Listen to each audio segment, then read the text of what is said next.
안녕하세요. 평가과장입니다. 드디어 2022년도 재과장교환기간 평가 매뉴얼에 대한 초안이 발표가 됐습니다. 화면에 보고 계신 것처럼 장교환기간 평가 방법 등에 관한 고시 일부 개정안 행정예고가 지난 2022년 5월 20일 날 발표가 됐고요. 6월 8일까지 개선사항이나 건의사항을 받아가지고 마지막에 최종 확정 발표가 될 것 같습니다. 근데 지금 이제 이거 나오면 확정 발표 매뉴얼은 아마 연말쯤 보시면 될 것 같고요. 평가는 아마 빨라야 내년이지 않을까 눈이 말씀드렸습니다. 요양원 평가가 끝나야만 재과연 평가가 시작된다는 거 꼭 유의하시고요.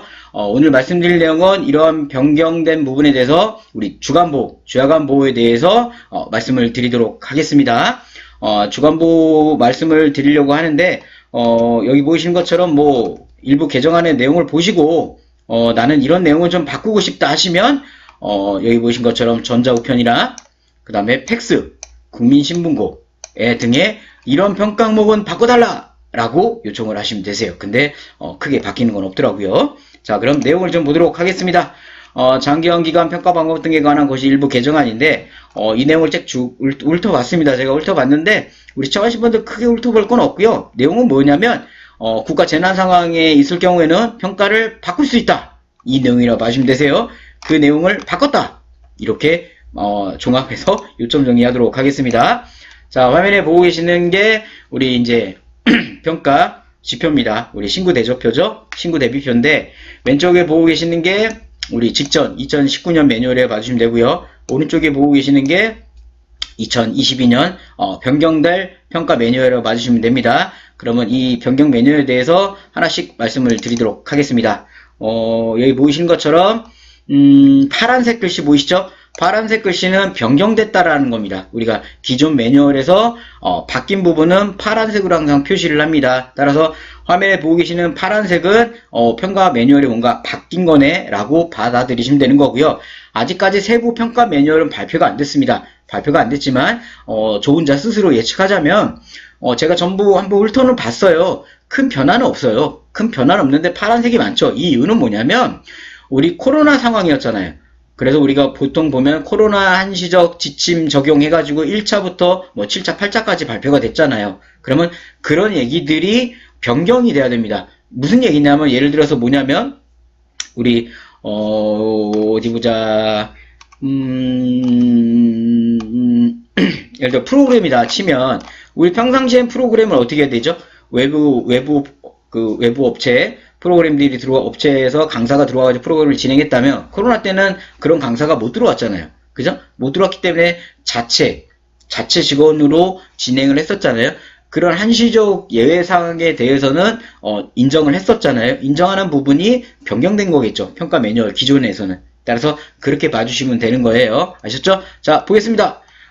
평가 1번 운영 규정 똑같습니다. 기존과 똑같다고 봐주시면 되는 거고 준비 방법도 똑같고 단지 점수만 2점에서 1점으로 점수가 1점으로 줄었습니다. 전체적으로 재가기관들은 운영규정 점수를 1점으로 다 낮춰놨어요. 2번 운영계획 및 평가 이것도 동일합니다. 전에 운영계획에서도 평가가 있었어요. 직원회의나 자체회의를 통해 가지고 직전 사업에 대해서 평가를 내고 그거에 대해서 우리가 반영을 했다라 보이는데 제목이 바뀌었지 내용은 똑같습니다. 그 다음에 지역사회 자원 활용 지역사회 자원 활용을 통해 수급자에게 다양한 서비스가 이루도록 합니다라는 건데 없던 항목이 추가됐어요. 근데 이게 원래 전에는 지역사회 자원 활용 해가지고 있었어요. 왜냐면 지역사회 내 자원 활용 말 그대로 지역 내 방문요원과 협약을 통해 가지고 우리 어르신에게 방문요원 서비스가 필요하다면 제공하거나 아니면 지역 내 치매지원센터와 협약을 해가지고 어린이 치매 검진이 필요하거나 치매 치료가 필요할 때는 치매지원센터를 하거나 그죠? 이런 부분들 아니면 어르신이 너무 열악해가지고 뭐 기초 수급자다 보니까 어떤 식사 부분에도 문제가 발생이 되면 지역 내에 무료 도시락 제공하는 업체와 협약을 통해 가지고 제공하거나 이런 부분들인데 상세한 거는 응용편에서 말씀드릴 거고요. 새로 추가가 됐다 이렇게 봐주시면 되는 거예요. 이 항목 하나 추가가 됐습니다. 우리 하나 항목이 추가가 됐어요. 자, 그럼 빨간색으로 한번 표시해 보겠습니다. 인력 기준은 전과 동일합니다. 1점 동일하게 점수 배정이 되어 있고요. 인력 추가 배치도 전과 동일하다 봐주시면 되세요. 경력직도 동일하고요. 건강검진도 동일합니다. 보수 항목도 동일합니다. 그죠? 단지 건강검진이 전에 1점이었다면 건강검진이 2점으로 점수가 좀 늘었습니다. 그거 외에는 변화가 없고요. 여기 보신 것처럼 전에는 직원복지 영상으로 4점이었었어요. 이거를 평가에서 늘렸어요. 이렇게 직원복지 영상과 5대 보험 및 퇴직금으로 늘린 겁니다. 늘려가지고 점수도 2점, 2점으로 배점을 나눴고요. 똑같죠? 5대 보험 퇴직금 전에도 있었던 항목입니다. 직원복지 영상, 우리 포상이나 복리후생 이런 거 있죠? 명절에 선물 주고 3개월에 한 번씩 우리 최우수 요양보사 뽑아가지고 직원들 뽑아가지고 포상하는 거 이런 부분에 대한 건데 변화는 없습니다. 동일하게 하시면 되고 직원 권익을 보호하기 위해서 노력합니다. 이 항목이 지금 화면에 없는 건데 이 직원 권익 보호도 말 그대로 마찬가지로 마시면 되세요. 이것도 새로 추가된 거지만 직원들의 권익을 보호해서 노력하는지 세부 항목은 나와야겠지만 아마 크게 어려움 없는 항목이라고 봐집니다. 자, 개인정보 동의서 기존과 동일하고요. 새로운 위생적 급여 항목이 나왔어요. 1점으로 위생적 급여를 제공합니다.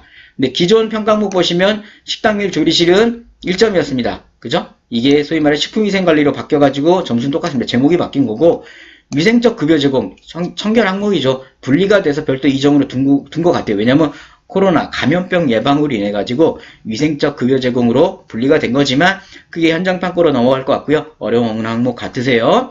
감염관리 활동 똑같고요. 그 다음에 감염병 예전 같은 경우 감염관리 활동으로 있었다면 감염병 관리가 별도로 요약된 겁니다. 이건 뭐냐면 매뉴얼을 만드셔야 돼요. 감염병 유행이 발생됐을 때 우리가 어떻게 했다라는 그런 매뉴얼을 만들어야 되는데 어딨냐. 자, 이렇게 감염병 관리 해가지고 관리 대장 해가지고 쭉 만드셔야 됩니다. 자세한 건 응용편에서 보여드릴 거예요. 안 보여드릴 거예요, 지금은. 자, 이런 감염병 관리 규정을 만드셔야 돼요. 근데 그런 것도 저희 평가가 잠깐 하신다면 제가 응용편에서 다 말씀드릴 거예요. 왜냐하면 이 항목이 요양원에 추가됐던 항목이에요. 요양원에 추가됐던 항목이다 보니까 요양원에 동일한 항목이라고 봐주시면 되세요. 새로 추가된 항목. 자, 이 추가된 항목 같은 경우는 제가 이제 없던 거 예전 거 분리된 거는 굳이 추가된 게 아니에요. 그죠? 시설 기준 전과 동일하고요. 안전하고 쾌적한 환경. 그죠? 실내 환경이 안전하고 쾌적한 환경으로 제목이 바뀌었다 생각하시면 되는 거예요. 자, 낙상 예방 똑같고요. 위험도 평가도 똑같습니다. 그죠? 응급체계도 똑같은데 점수가 예전에는 3점에서 2점으로 1점이 줄어들었어요. 그거에 변화된 건 없습니다. 점수 줄어든 거야. 뭐 준비하는 거 똑같은 거 아니요. 소방시설도 동일하고요. 재난상황도 동일합니다. 바뀐 건 없으세요. 그 다음에 수급자 존중 서비스 동일하고요. 수급자 상담 똑같습니다. 급여증 영양관리 똑같고 가족관리 상담, 수급자 알권리 보장, 급여증 체결 다 동일합니다. 바뀐 건 없으세요. 단지 제가 말씀드렸습니다. 바뀐 거 없다는데 왜 파란색이냐? 코로나 한시적 코로나 지침 적용된 부분 때문에 이렇게 파란색으로 되어 있다고 봐주시면 되세요. 욕구사정도 큰 변화 없습니다. 제목만 수급자 요구평가에서 욕구사정으로 변화가 없는 거죠. 급여증 계획도 똑같고요. 급여증 계획서도 똑같습니다. 욕구 반영도 큰 차이는 없는데 점수만 1점이 줄어들었다 봐주시면 되세요.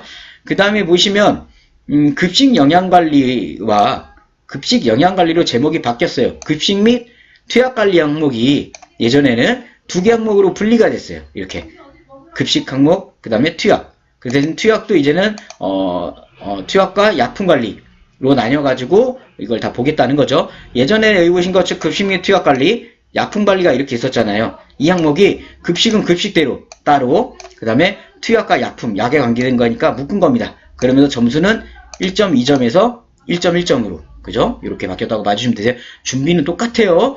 바뀐 건 없습니다. 지금 항상 평가 발표되면 이래요. 뭐가 바뀐 것 같은데 알고 보면 뭐가 이거랑 합쳐졌고 이게 분리됐고 준비는 똑같아요. 그죠? 구간관리는 똑같고요. 안전관리도 동일합니다.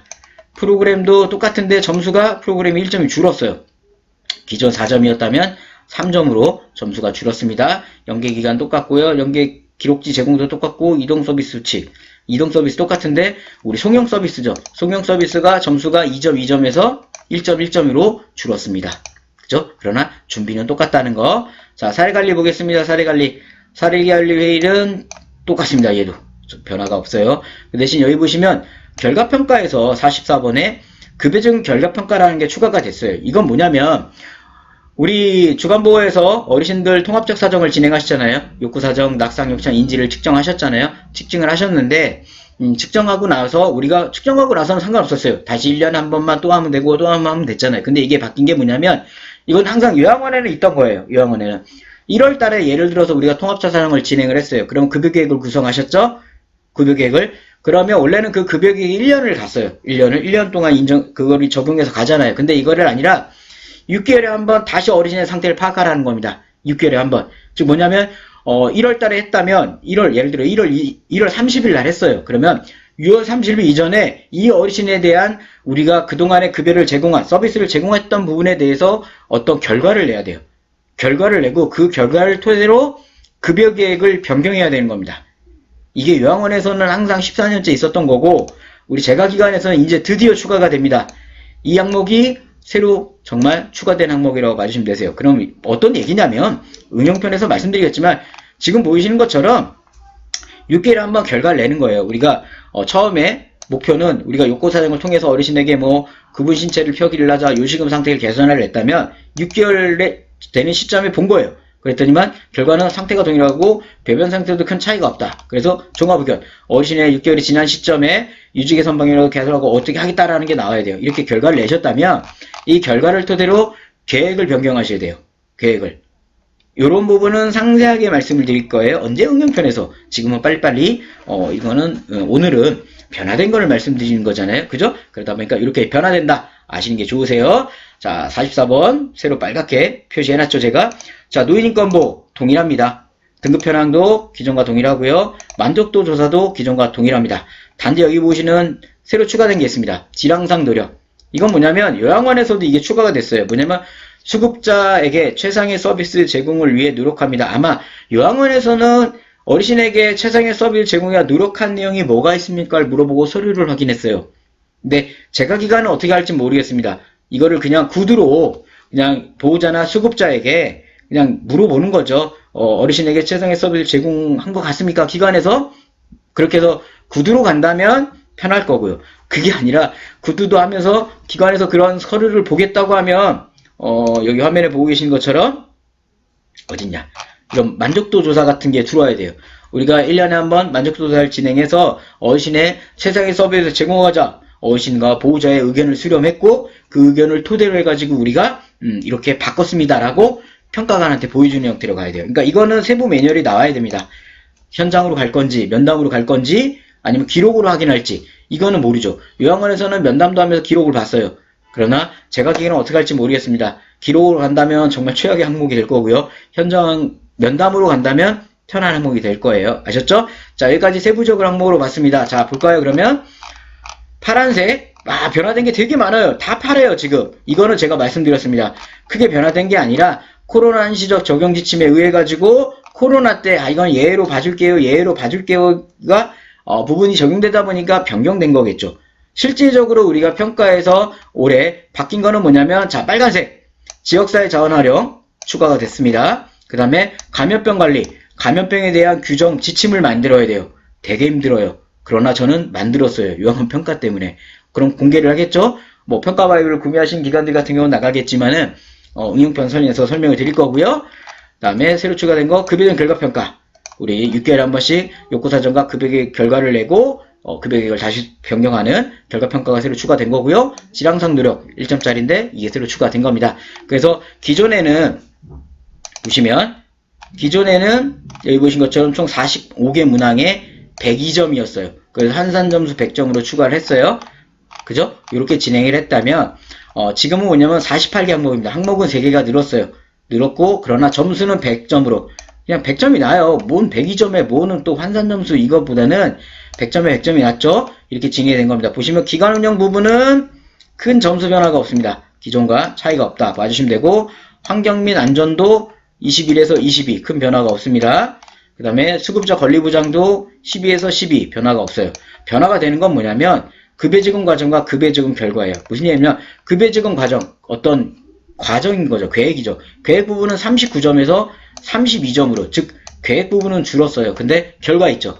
10점에서 15점으로 즉 뭐냐면 이제 과정보다 결과를 좀 더 보겠다는 겁니다. 따라서 결과에서 많이 늘어난 거라고 봐주시면 되세요. 아셨죠? 자, 오늘 주간보호의 세부 변화에 대해서 말씀을 드렸습니다. 그러면 한번 정리를 해볼까요? 자, 평가 항목이 전에 45개 항목에 102점이었다면 48개 항목에 100점 만점으로 바뀌었습니다. 따라서 우리는 최우수 기간을 목표로 한다면 90점 이상 봐주시면 될 것 같으세요. 그 다음에 새로 변화된 거는, 새로 추가된 거는 4개 항목에 새로 추가됐고요. 그 부분들은 응용편에서 말씀드리건데 크게 어려움 없게 준비되실 거고요. 가장 중요한 건 뭐다? 기존 매뉴얼에 큰 변화가 없습니다. 따라서 우리가 짝수 기간이라면 2020년, 2021년, 2022년 자료를 준비하셔야 되잖아요. 즉 기존 매뉴얼로 3년치를 준비하시는 사태가 벌어진 겁니다. 기존 매뉴얼로. 근데 만약 홀수 기간이시라면 2021년, 2022년, 2023년 즉 평가 매뉴얼이 발표되고 새로운 매뉴얼이 적용이 되겠죠. 그 차이를 두고 내가 어떻게 준비했지를 판단하셔야 되는 거고요. 여기 보여드리는 파란색과 빨간색 부분은 뭡니까? 새로 평가 매뉴얼이 확정, 지금은 확정이 아니잖아요. 확정 발표가 되고 그 다음 달부터 적용되는 겁니다. 따라서 이 확정이 아마 올 연말쯤 발표가 될 거고 최종 확정은 내년 1월 정도에 나오겠죠. 그러면 그 2월부터 이제 적용되는 거기 때문에 물론 이건 제 예측입니다. 따라서 지금은 기존 매뉴얼대로 하나하나씩 준비하시면 평가에 많은 도움이 될 거라고 저는 판단합니다. 앞선 이런 정보들은 제가 네이버 카페에 저희 평가과장 채널에 다 평가과장 카페에 다 올려놓을 거고요. 관련 자료 다운로드 하셔가지고 참고하시면 될 것 같습니다. 이렇게 도움되는 영상을 무료로 제공하잖아요. 그러니까 구독, 좋아요, 많은 주변에 홍보 좀 부탁드리도록 하겠습니다. 저는 여러분의 평가과장이었습니다. 감사합니다.